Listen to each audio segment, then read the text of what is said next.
Have you ever wanted a shortcut?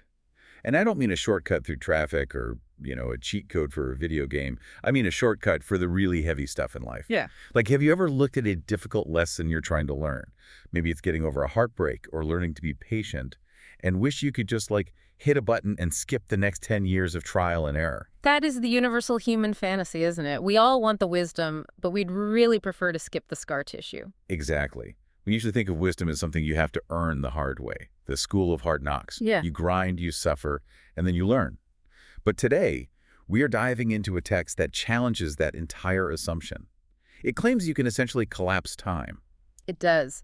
It suggests there's a mechanism to skip literally thousands of years of learning in a single instant. Which is a massive claim. It's a huge claim. And what's so fascinating about the source material we have today is that it tackles this not through magic, at least not in the fairy tale sense, but through a very specific, almost mechanical understanding of spiritual psychology. It treats the soul like it has physics. It really does. And the text explains this physics by distinguishing between two very heavy-hitting concepts, revelation and miracles. And that distinction is crucial. Most people would probably use those words interchangeably. Oh, absolutely. I had a revelation. It was a miracle. But here, they are not synonyms at all. They are two completely different functions that operate on two different axes of our existence. So our mission for this deep dive is to unpack that. We're going to look at why this text argues that while revelation might be the ultimate experience, miracles are actually the tool we need right now. They're the practical time machine. The practical time machine. I love that. So should we start with the architecture? Because you really can't get the time machine part without understanding the geometry the text lays out. Yeah. The vertical and the horizontal. Let's get into the grid. The text starts by defining revelation. And honestly, it sounds intense. It describes it as a complete but temporary suspension of doubt and fear. Yes. And I want to highlight that word, temporary. Revelation, in this context, is the original form of communication between the creator and the creation. It's intensely personal. A direct line. A direct line. It's a sense of completion that, we sometimes try to find in physical relationships. But the text is pretty blunt that physical closeness can't actually get you there. Why not? Because physical relationships happen here on Earth, between people. That's the horizontal axis. Revelation is strictly vertical. Oh. It's an experience that unites you directly with God, a straight line up. It transcends the physical entirely. And the text makes a point that I found really poetic, but also kind of frustrating for someone with a microphone. It says, revelation is literally unspeakable. A little inconvenient for a show based on dialogue, isn't it? Very. But there's a good reason for that. The text says it's an experience of unspeakable love. Words are just symbols we use to talk to each other on the horizontal plane. But revelation isn't a conversation. It's a union. You can't really blog about it or explain it over coffee, because the moment you try to put it into words, you're translating something that, it defies translation. It's like trying to describe a new color to someone who has only ever seen in black and white. That's a perfect analogy. It is purely experiential. It bypasses the brain's need to categorize everything. Okay, so if revelation is this direct line to the divine, this suspension of all fear, why isn't that the whole ballgame? Why do we even need miracles? Because we are living here on the horizontal axis, and this is where the text gets incredibly practical. It says that while revelation induces experience, miracles induce action. Exactly. Action versus experience. Write that down a little. Revelation is a state of being. You're sort of held in that suspension of doubt. It's passive in a way. You receive it. But miracles are genuinely interpersonal. They unite you directly with your brother, which just means other people. So if revelation is the line going up to God, the miracle is the line going across to your neighbor. And the text says that's what's more useful now.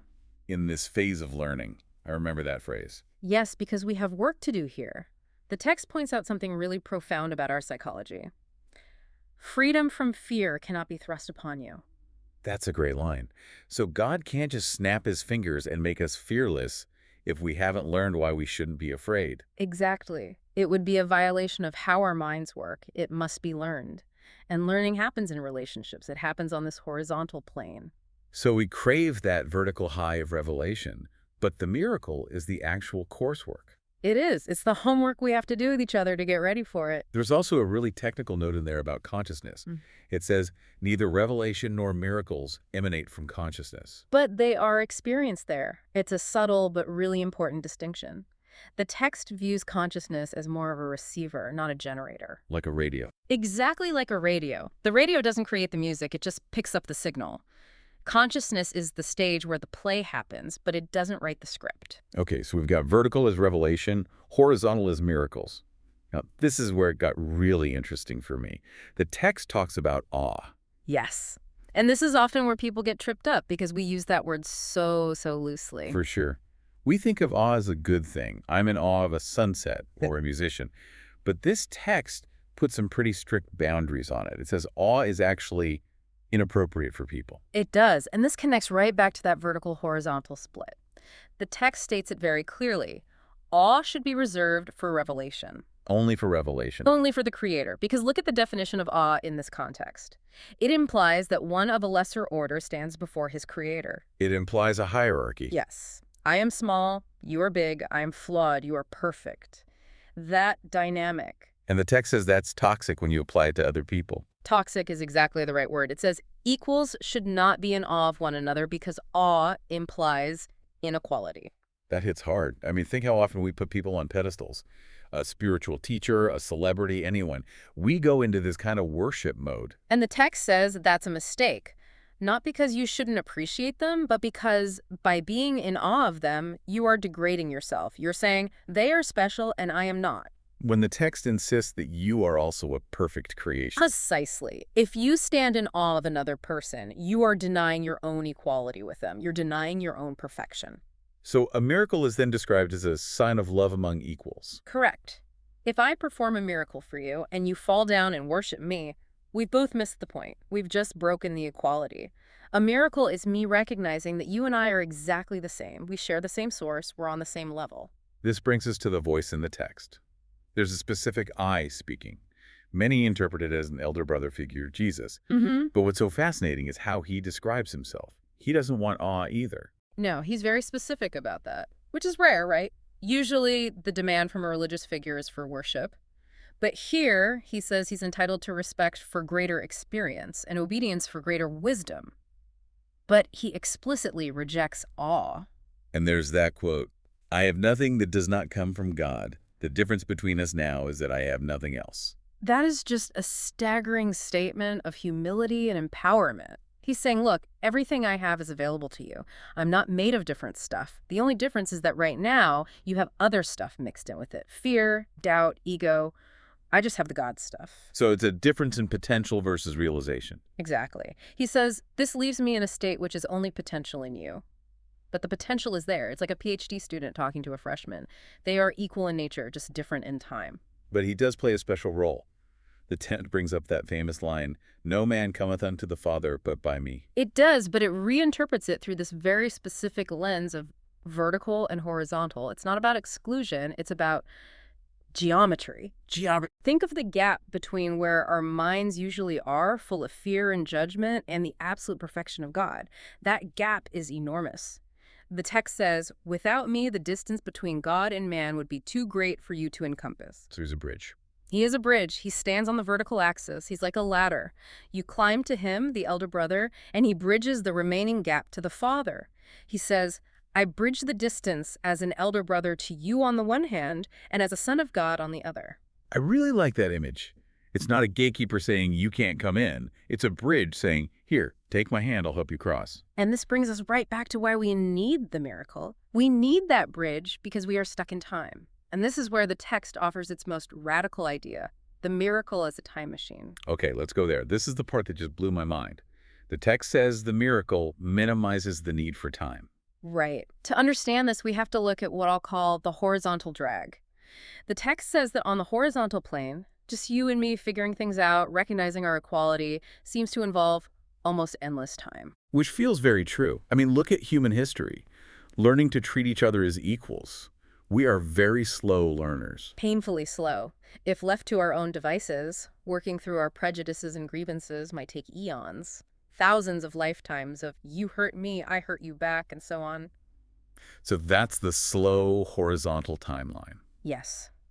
But the miracle introduces a sudden shift. A shift from horizontal to vertical perception. Exactly. When a miracle happens, when you truly extend love to someone and recognize them as your equal, you are momentarily stepping out of that slow horizontal slog. You're tapping into the vertical truth. And this abolishes time. It renders the interval of time unnecessary. This is the core mechanic. The miracle substitutes for learning that might have taken thousands of years. Whoa, pause on that. Substitutes for learning. Right. So instead of me having to go through 1,000 years of fighting with you to realize we are brothers, A miracle can just insert that realization now. it collapses the time. It collapses the time. It eliminates the interval. Because think about it. What is the destination of those 1,000 years of fighting? The destination is love. The destination is realizing equality. Right. If you can just accept that truth now through a miracle, you don't need the 1,000 years of struggle to get there. You've already arrived. That is wild. It's like skipping grades in school. You pass the final exam on day one, so you don't have to sit through the whole semester. A perfect way to put it. And the result, the text says, is that both the giver and the receiver of the miracle emerge farther along in time than they would have been otherwise. You have literally jumped forward in your spiritual evolution. You've hacked the timeline. You've hacked the timeline. So when we talk about miracles, we aren't necessarily talking about parting the Red Sea. We're talking about a shift in perception that saves an incredible amount of time. It creates an interval where time doesn't exist. The text says, there is no relationship between the time a miracle takes and the time it covers. Right.